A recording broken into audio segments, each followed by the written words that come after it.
How's it going, everyone? Mad Spartan here, and today I'm bringing you I know that I'm sick. I know I said I wasn't going to be posting any videos, but I wanted to capitalize on coming out with a guide for Invisible Woman specifically. I was playing with a couple of my friends earlier. Have about a couple hours on her, just to kind of get a view for how her abilities work. And towards the end of it, I kind of realized that I should make a guide for you guys, just to see kind of how she works for those of you that haven't gotten a chance to play or don't really know how to start. She seems a little overwhelming, or she seems a little underperforming in certain areas. I can kind of make this guide just to kind of clear those things up. So we're gonna hop into training mode in a second, but I just want to let you guys know that yes, I bought the new skin. I am a degenerate, I know this, but it actually helps me. It helps me be better, actually, so you guys know. But yeah, I'll see you guys in a second. Okay, so first thing you're going to see when you queue in as Invisible Woman is her invisibility, of course. From the other team, you can't be seen, obviously. It's in any form of invisibility, like with Loki or Psylocke or anything like that. Has the same properties. It is infinite, but you cannot attack in it, because once you attack, you actually lose the invisibility. Another key effect of the invisibility is you can heal over time. So you guys are going to see here, I'm going to be over here, and I'm going to take some damage. And as you guys are going to see, you just passively heal over time as you're invisible. It's a pretty high rate of invisibility, or of healing. So, you know, if you're paired with another healer that isn't really showing you much attention, you are able to heal yourself to a certain degree. Obviously, if you're getting pushed, it's kind of difficult. The reason why I like her a lot is because of, I feel like a lot of her abilities are catered to if people are pushing you. So, for those of you that don't know, I mainly use Loki and Adam Warlock. Mainly Loki, though. I'm having so much fun with him. The reason why I like Loki a lot is you can kind of be by yourself in terms of if someone is pushing you, like an Iron Fist or Wolverine or something, because you could pop your clones and then make the rune of whatever, immortality or whatever it is. The thing with Adam Warlock that I don't like is when people push him, he doesn't really have much in his kit to stop people. Now, I believe that Invisible Woman has the best of both worlds. She has insane healing like Adam Warlock, and she has a form of controlling someone that's pushing her. So we're going to kind of get into that in a little bit. So the first up is going to be the shift ability. As you can see, it's kind of like a Vortex ability. It doesn't do any healing, but what it does is when people are near it, it pulls them in and kind of limits their movement. It slows them and kind of stops them from getting out of it, I've seen. So you guys are going to see here, I'm going to pop it kind of next to this person, and it's going to hold the bot and kind of keep pulling them in and out and in and out. It's kind of hard for them to get out of it. From what I've seen, when I pop it on like a Venom and he tries to swing out of it, so, you know, a couple times he didn't swing out of it, but a couple other times he would swing, but the momentum would be severely cut in half. Like, he wouldn't get very far. So, at the very least, it does limit movement a lot. So, people like Black Panther and stuff that are going to be, you know, going in and leaving as much as they can, you're going to be able to limit that, which is really good for a support character. So, if you are getting pushed, you can do this kind of behind them, and it kind of keeps them away from you. So, you can kind of keep doing your thing. You can get out of there if you'd like. So, she has really good mobility. And then the most important ability, in my opinion, is her E ability. It's one of two things. You can either launch someone away from you, or you could pull them in. So launch them out, which kind of gets them off of people. You can get them off of DPS, tanks, your own supports. Or, you know, if someone's being pushed and they're trying to get away, you can also pull them in. As you can see. So if he's being like rushed by like a Thor or anything, you could pull him right in, because that's all melee. So it actually helps your team out a lot. And then, of course, you have the shield ability, which is a really good, unique, healing ability that she has. As you can see, it has a base health of 300. And then also, it kind of just tanks whatever's in front of it. It slowly goes down, and when it fully depletes, it is 6 seconds long, which isn't a bad cooldown. As you can see here, as soon as I use the ability, I come out of invisibility. And you could infinitely swap it. Like, there really is no cooldown. The only thing is it shares the life bar. So what you would do in this situation is you would pop it, and then you could press F to kind of cancel it. So as you can see there, we're going to cancel it.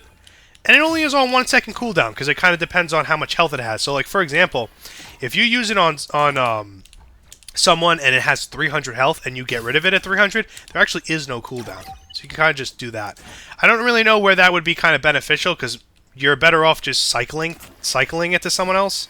And then you get rid of it, you know, that 225 health. It's only a 2 second cooldown. So it is pretty good. And as you can see, her primary fire is pretty interesting. It pierces, but also comes back. So for example, In a line like this, it's going to heal them going out and then heal them coming back. So that's a double heal, actually, in essence. And then the same goes for damage. It's going to go in and out. So wait for this guy to kind of spawn in. And as you can see, it's 2 hits each.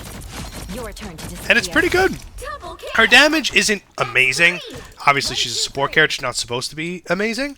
But as you can see here, you have the utility with this. You can pull people in to kind of help with your tanks, you know, if they can't get to someone. If someone keeps running away.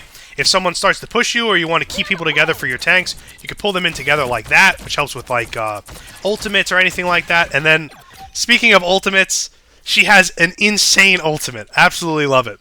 But we're going to get into that in a little bit. Now, another thing that she has unique to her, I know that I think Groot has it as well, is her abilities actually have a combo. It's a 3-hit combo. 1, 2, and then 3. And the last hit kind of knocks them back, which is really good if you know how to use it. So if you know that you're going to be pushed soon, right? You can buffer the combo and then have it later. And then what you do is you can kind of set it up, and then if someone's near you, you can kind of just do your 3-hit combo. Obviously, you can't hold it a long time, but like if you know you're getting pushed in a second, you can just do that just to start the interaction off with them getting pulled. So as you guys are going to see here, we're going to cancel our attacks with melees, like with Doctor Strange, where he cancels it into the whip to kind of get rid of the animation. In this, you're not really using it for the animation cancel. You're doing it to kind of get more damage, and then to inevitably combo into the last hit. Because just like Groot's combo, the last hit does a lot more damage. So in this situation, as you can see, it's almost a full life bar. It's really good, especially if you can angle it so that they bounce and they hit the guy twice. Like that. Pretty good.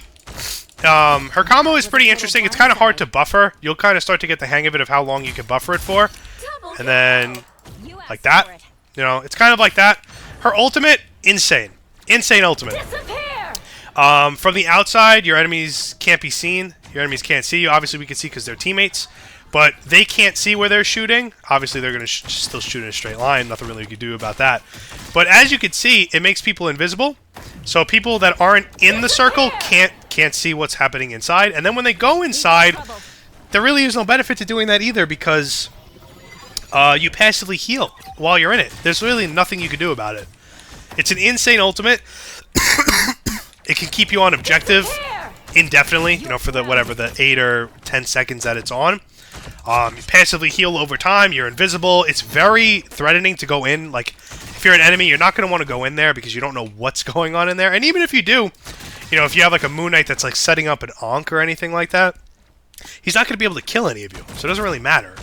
So it is an insane ult. It doesn't last a long time, but you can definitely pair it with, you know, if the enemy Cloak and Dagger pops their ult or something like that, you can kind of pop it towards like the middle of their ult or towards the end of their ult and then kind of have a positive interaction with that. So overall, really good character. As you can see here, we kind of blast them away or pull them in. Really good character. There's not really much I can go on. Just kind of wanted to come out with a quick guide. Like I said, I'm very sick, so definitely wanted to do this for you guys in case you guys are wondering how to use her. Because I had to go through the trial and error, figure out what these abilities do, what they're good for, you know. And I have to say, I'm like 99% sure that when you pull them in, it does more damage than when you push them out. So it actually is more beneficial to pull people towards you. Depending on the situation, of course. If you're getting pushed by an Iron Fist, you could always use that to lock him away, keep hitting him, and then when he gets out, launch him out. So it's definitely a really good character. Definitely my new main for support, 110%. I think she has the, like, the single use. Like, she could be kind of by herself, like Loki, with also the healing potential of Adam Warlock. So I think she's the best of both worlds for me. And I definitely recommend you guys using her, because the shield ability and just everything she has is ridiculous. You don't have to buy the skin, but I definitely recommend using her. So yeah, just kind of a quick video. You know, I kind of wanted to keep it short and sweet so you guys are more inclined to watch it, because no one wants to watch like a 25-minute guide. But yeah, I hope you guys enjoyed it, and I'll see y'all on the next one.